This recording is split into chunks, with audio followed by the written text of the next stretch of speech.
clasificación de las manifestaciones extraarticulares, que según el grupo ASA se pueden dividir en dos grupos. El primero tenemos las asociadas al término y en el segundo tenemos las no asociadas al término. En el primer grupo podemos encontrar las relacionadas con los ojos, la piel, el intestino y el aparato urogenital. Estas son muy frecuentes y aparecen desde que la enfermedad empieza con su desarrollo. Muchas veces se encuentran relacionadas con la misma inflamación producida por la enfermedad y van a responder al tratamiento de la enfermedad misma. Mientras que en el segundo grupo encontramos a las relacionadas con los pulmones, el riñón, el corazón y el sistema nervioso. Estas casi no se van a presentar y estas suelen también aparecer cuando la enfermedad ya ha tenido una larga evolución y no se encuentran relacionadas con actividad inflamatoria y por ende no suelen responder al tratamiento de la enfermedad.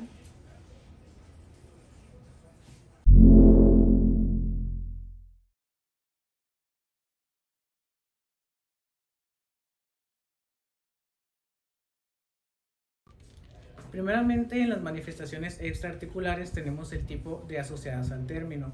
Aquí tenemos el subtipo de oculares, que en estas la manifestación más frecuente va a ser la uveitis. La uveitis hace referencia a lo que es la inflamación del uvea. La uvea, como sabemos, es la capa media del ojo que está formada por la iris, el cuerpo ciliar y la coroides. Y esta va a estar localizada debajo de la esclerótica. Es importante recalcar pues, que la incidencia de esta afección en la población general es de aproximadamente 52 casos por cada 100.000 habitantes al año y la prevalencia va a ser del 0.1%. Esta manifestación extraarticular es la que más se presenta en pacientes con espondilitis anquilosantes, que pues la espondilitis anquilosante es la espondiloartropatía más frecuente, ya que entre el 20 al 40% de los pacientes con esta patología van a desarrollar tanto uno como más episodios de uveitis de tipo aguda en el transcurso de la enfermedad. También es importante mencionar que la presencia de esta uveitis casi siempre va a ser de inicio agudo, va a ser de afectación unilateral regularmente, aunque también se puede presentar bilateral ya cuando la enfermedad ya está más avanzada, y la localización va a ser de tipo anterior. Va a ser muy recidivante y va a estar muy asociada a aquellos pacientes que tengan HLA-B27 positivo.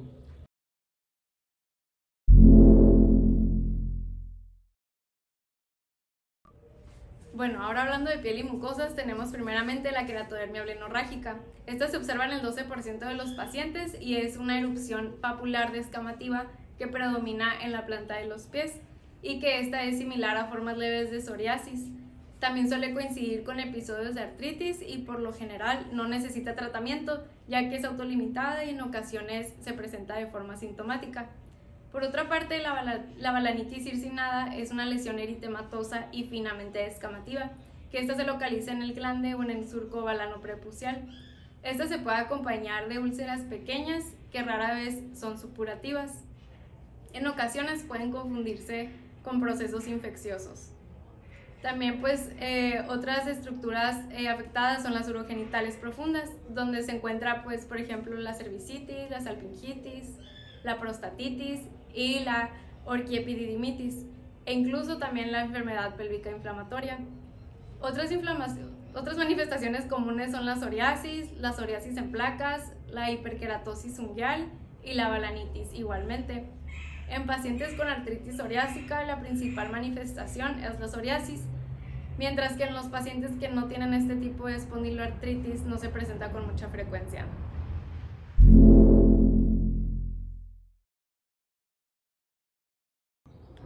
Continuando, tenemos las manifestaciones extraarticulares de tipo gastrointestinales. En estos casos, los pacientes que presentan alguna espondiloartritis van a tener inflamación intestinal de tipo macro o microscópica, la cual va a afectar entre un 20 a 70%. Se pueden encontrar dos tipos de afecciones intestinales. Puede presentarse de forma aguda, donde las lesiones van a ser semejantes a las de una enterocolitis infecciosa, o las de tipo crónica.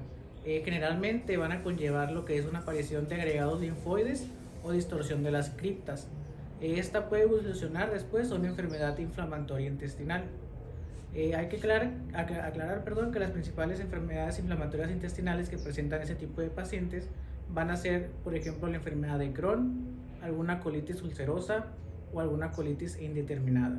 Además, es importante mencionar que estas afecciones intestinales van a conllevar una afección articular debido a la gran migración de linfocitos T que va a haber desde el intestino hasta las membranas sinoviales, lo que va a desencadenar una respuesta inmune anómala. Esta respuesta va a lograr que los tejidos se degraden, por lo tanto, pues va a ser entendible que entre un 25 o un 30% de los pacientes con alguna enfermedad inflamatoria intestinal van a presentar alguna manifestación del tipo musculoesquelética, como alguna artritis periférica o axial, alguna osteopatía hipertrófica, alguna entesitis o pues etcétera, cualquier otro.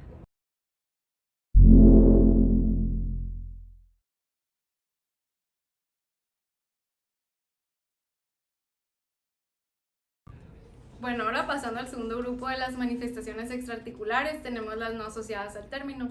Primero encontramos las manifestaciones pulmonares, que esas manifestaciones suelen observarse pues ya en etapas más tardías de la enfermedad, siendo pues principales las neumopatías restrictivas extrínsecas, esto como consecuencia pues de la afección costoesternal y la costovertebral, que suele pues compensarse con la respiración abdominal a pesar de que el paciente presente rigidez torácica, y este tipo pues de compensación ayuda pues a disminuir el deterioro respiratorio del paciente.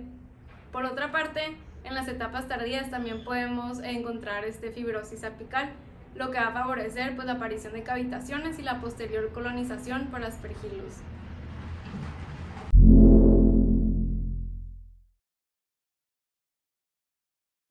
A continuación tenemos manifestaciones extraarticulares de tipo cardíacas. Estas manifestaciones están dirigidas especialmente a trastornos de conducción cardíaca o a aquellos que tienen problemas valvulares aórticos. Es importante destacar que alrededor del 50% de los pacientes con HLA-B27 positivo van a tender a presentar afecciones de este tipo. Bueno, primeramente tenemos los problemas valvulares. Estos van a cursar como lesiones aórticas de tipo subclínicas. Se van a presentar alrededor del 30% de los pacientes, y de estas la insuficiencia aórtica es la complicación valvular más frecuente en pacientes con espondilitis anquilosante, ya que se va a presentar en un 2 a un 10%. Cuando la afección pasa de su etapa subclínica a su etapa clínica, se va a presentar como una insuficiencia aórtica de tipo común, sin estenosis asociada. Es importante mencionar también que regularmente la afección va a aparecer en pacientes con una gran evolución de la enfermedad, y algunos o la mayoría va a presentar artritis periférica. Después tenemos los trastornos de la conducción cardíaca. Estas van a ser las causas más frecuentes de sintomatología cardíaca en pacientes que presentan espondilitis anquilosante. Van a presentarse entre un 10 o un 35%. De igual forma, hay que tener en cuenta que la presencia de HLA-B27 es un factor muy importante, especialmente en las personas que son del sexo masculino. Regularmente esos trastornos van a ser lesiones silentes, que van a ser del tipo de bloqueos incompletos, y se van a detectar en los electrocardiogramas en forma de rutina. Otra de las arritmias encontradas en estos pacientes son las asociadas a lesiones de la conducción del nodo sinusal. Tales son la bradicardia, fibrilación auricular, etc.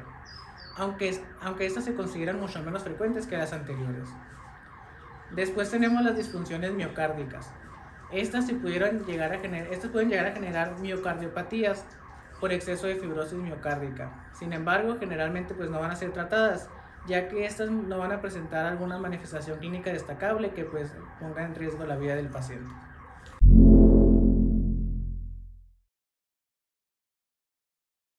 Bueno, ahora pasando a las manifestaciones renales, tenemos que el compromiso renal suele ser muy raro, aparece en menos del 5% de los pacientes.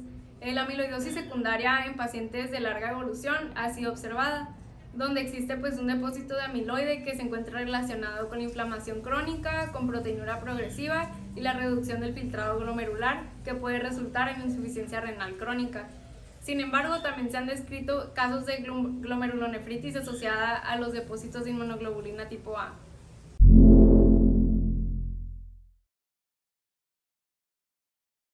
Bueno, ahora pasando a las manifestaciones neurológicas, tenemos que los pacientes con espondiloartritis pueden desarrollar este tipo de manifestaciones como resultado de traumas sobre la columna fusionada, que esta suele ser más frágil, o también a consecuencia de la evolución de la misma enfermedad. Además, se han reportado casos de luxación atlantoaxial, también de mielopatía secundaria o el síndrome de la caudequina, que suele ser más común en la espondilitis anquilosante, en pacientes pues con larga evolución de la enfermedad.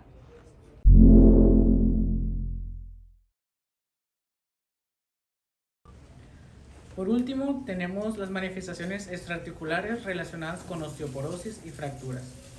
En los pacientes que presentan espondilitis anquilosante se da una paradoja muy común, ya que mientras se va a dar una proliferación ósea en los sitios de inflamación, al mismo tiempo va a haber una disminución de la densidad mineral ósea.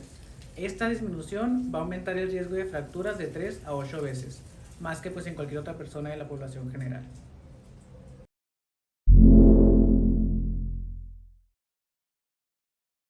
En cuanto a estudios complementarios para la espondiloartrosis, no hay laboratorios específicos que nos puedan dar un diagnóstico certero como tal, pero se presentan elevaciones de niveles de velocidad segmentaria globular, que es el BCG, y como de la proteína C reactiva, el PCR. Estos nos van a dar sospechas del diagnóstico. También se puede presentar lo que es la anemia normocrómica leve y niveles de inmunoglobulina A elevados, mientras que el factor reumatoide y los anticuerpos antinucleares son negativos. La BCG y la PCR son reactantes de la fase aguda que se elevan en el proceso inflamatorio por la espondiloartrosis. La BCG es un modo indirecto para complementar el diagnóstico, puesto que su valoración de modo indirecta hace ciertas proteínas de la fase aguda. Ahora hablando del gen antígeno leucocitario humano B27, este se encuentra en el cromosoma 6 y en el 90% de los pacientes con una espondilitis anquilosante, que esta es una variante de las espondiloartropatías. Cuando se presentan dudas en el diagnóstico por sospechas o para predecir un pronóstico, existe la identificación de este gen.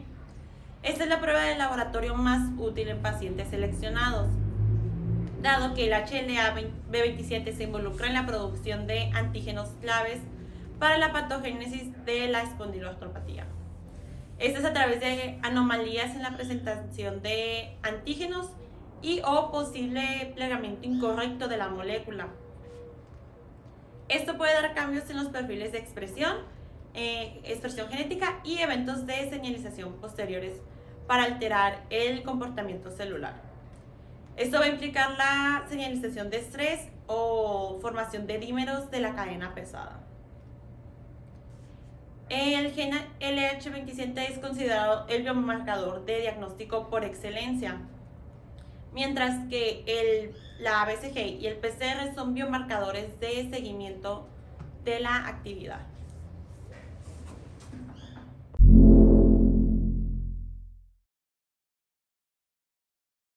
Bueno, ahora hablaremos sobre el diagnóstico de imagen. Bueno, el uso de técnicas de imagen para observar articulaciones sacroiliacas y de la columna vertebral ha jugado un papel muy importante para realizar el diagnóstico, la clasificación y también el seguimiento de los pacientes que padecen espondiloartritis. Por lo general, estas pueden realizarse de diversas maneras. Por ejemplo, está la radiografía, la tomografía, también está la resonancia magnética y el ultrasonido. Y cada una cuenta con características especiales que permiten lograr un diagnóstico preciso.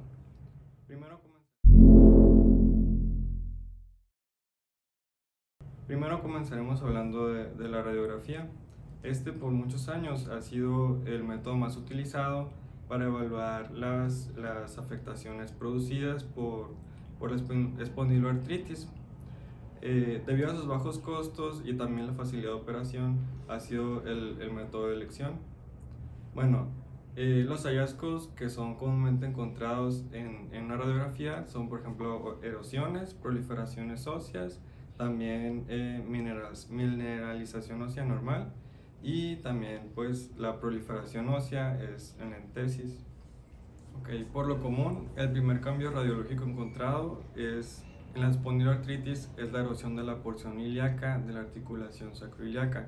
Esto se debe porque el cartílago de esta área es más delgado que el del resto de la articulación.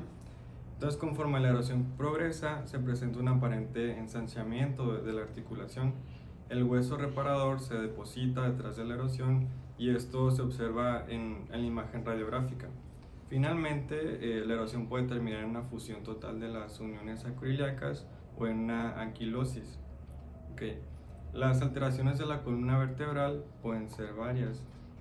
Las primeras que aparecen es la pérdida de la corteza de los extremos del cuerpo vertebral, Esta pues da la apariencia de erosiones óseas, por esto una entesis en la zona de inserción de anillo fibroso discal en el cuerpo vertebral o signo de Romanus. Por consiguiente, la remodelación ósea conduce a la vértebra a adquirir pues una apariencia cuadrada y también aparece una esclerosis en los extremos vertebrales. Con el paso del tiempo, la osificación invade fibras que son externas al anillo fibroso y esto tiende a formar un puente entre dos vértebras contiguas o un sindesmofito. Esto no ocurre solamente en el borde vertebral, sino también en el interior del disco.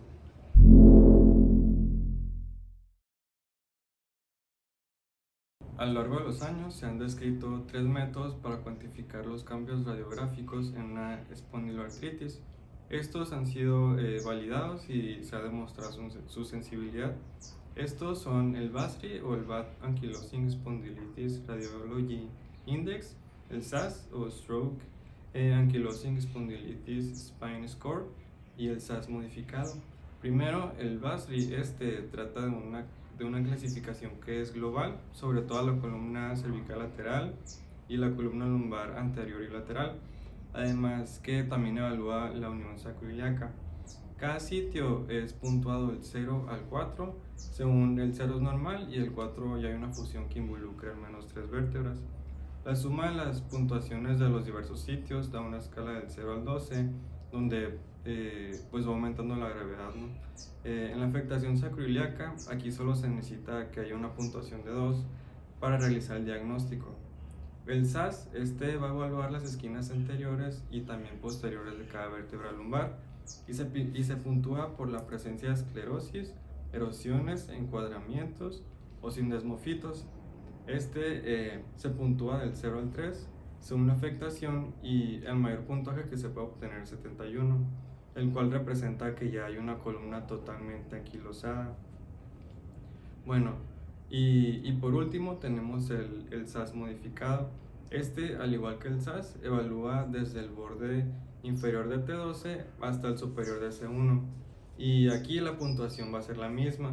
La única diferencia es que solo se tiene en cuenta los bordes anteriores y también, pues sí, nada más los bordes anteriores de cada vértebra.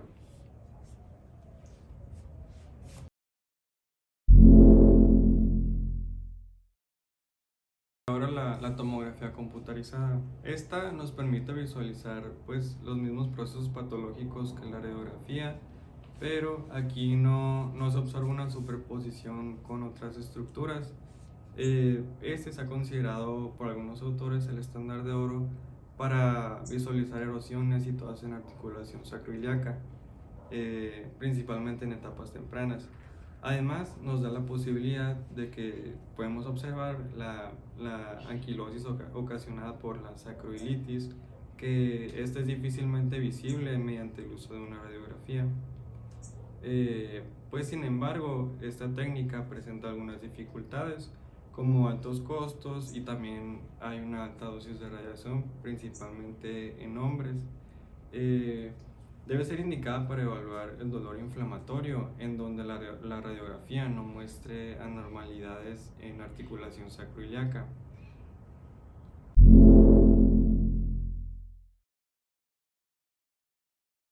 Bueno, y ahora pues la resonancia magnética, sus ventajas son que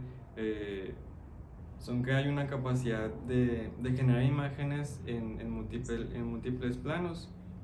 Hay una ausencia de radiación ionizante y la resolución de contraste nos permite visualizar y también evaluar médula ósea, cartílago, articulaciones, ligamentos y otras estructuras que normalmente son difíciles de revisar en una radiografía.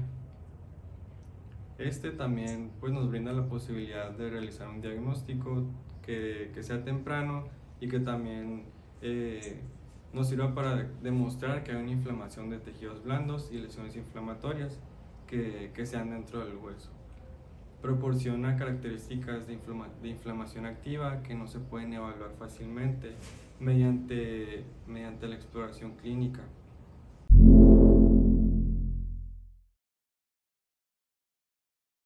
Continuando con el tratamiento, pues el objetivo de este tratamiento va a ser la remisión de la enfermedad y o reducir el proceso inflamatorio para así mejorar el cuadro clínico del paciente, preservando la capacidad funcional, controlar el daño estructural y también mejorar la calidad de vida.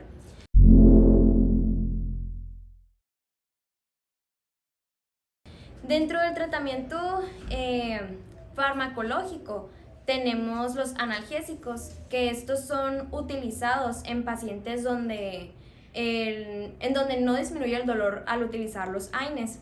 A continuación tenemos los antiinflamatorios no esteroideos, también llamados AINES, que este es el tratamiento de primera línea para el control de la rigidez y también del dolor. Esto es para mejorar la función física. Entre los fármacos más utilizados se encuentran la indometacina y el diclofenaco. Se recomienda utilizar fármacos de acción prolongada por la noche, ya que pues en la noche es cuando predomina el dolor. Y pues antes de comenzar el tratamiento con estos fármacos, se deben considerar los riesgos de toxicidad gastroduodenal, intestinal, renal y o también la cardiovascular. Continuando, pues tenemos a los glucocorticoides. Estos se utilizan en pacientes con artritis periférica o que tienen entesitis refractarias a AINE. Aquí se recomienda la infiltración con glucocorticoides. Pues después no se recomienda el uso de glucocorticoides orales ni parenterales en la práctica clínica diaria, ya que pues se ha demostrado que existen importantes recaídas tras su supresión.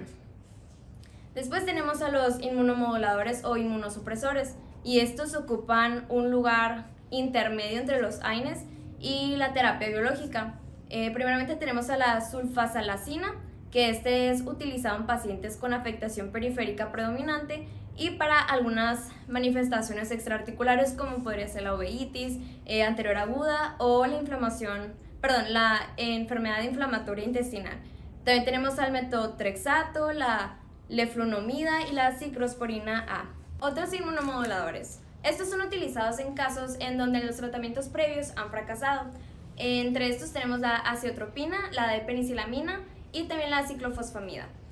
Entre otros fármacos tenemos a los bifosfonatos, que estos son indicados en pacientes con espondiloartritis refractarios a terapias convencionales. También tenemos a la talidomida, que estos no se recomienda tanto su uso por su alta toxicidad.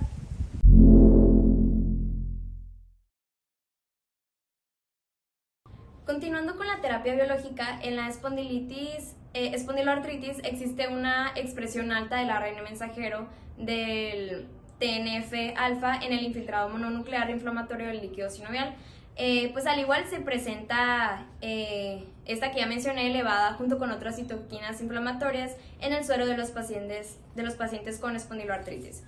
Aquí tenemos a los anti-TNF-alfa, y estos son la única terapia biológica que está indicada en la espondiloartritis. Estos pueden ser utilizados en monoterapia sin necesidad de combinarlos. Estos son utilizados en pacientes con afectación axial y o periférica refractarios a AINES e inmunomoduladores.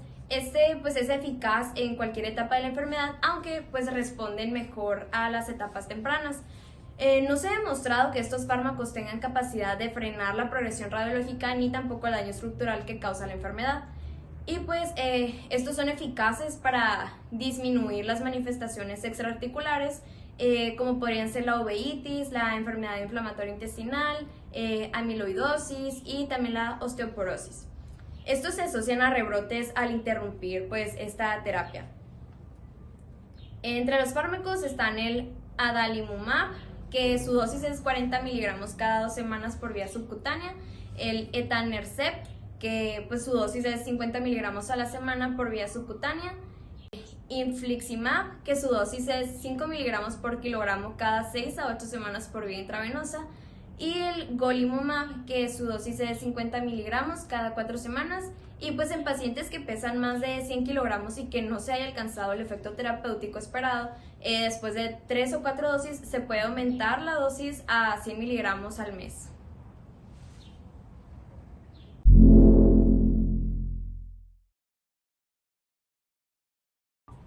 Continuando con el tratamiento de las manifestaciones extraarticulares, tenemos primeramente la afectación ocular, que sería la uveitis.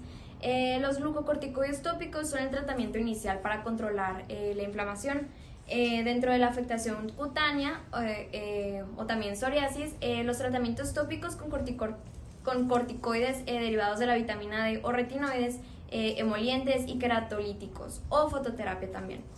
En la afectación gastrointestinal, pues este consiste en un tratamiento con corticosteroides y también con inmunomoduladores.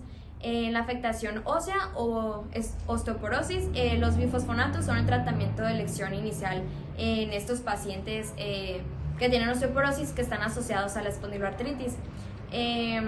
En la afectación cardiovascular, pues estos pacientes con espondiloartritis va a aumentar la probabilidad de riesgo cardiovascular y es por eso que se recomienda el control de los factores de riesgo como hipertensión arterial, diabetes, dislipidemia, sobrepeso y también el tabaquismo.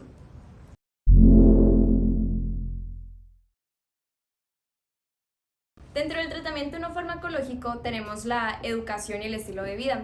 La educación sobre la enfermedad permite al paciente que sea parte activa en el tratamiento y al mismo tiempo disminuye el impacto psicológico que la enfermedad le pueda causar al paciente. Se recomienda el abandono del tabaco y también realizar una dieta saludable. También pues tenemos la rehabilitación y el ejercicio físico. Esto va a tener el propósito de aliviar el dolor, la rigidez, las limitaciones en las actividades físicas y también para prevenir el deterioro funcional. Existen diversos ejercicios que el paciente puede realizar por cuenta propia en su domicilio y por otro lado están los que son aplicados por los fisioterapeutas. Pues se utiliza como ayudante del tratamiento farmacológico. Pues estos van a mejorar la movilidad y la sensación general de bienestar.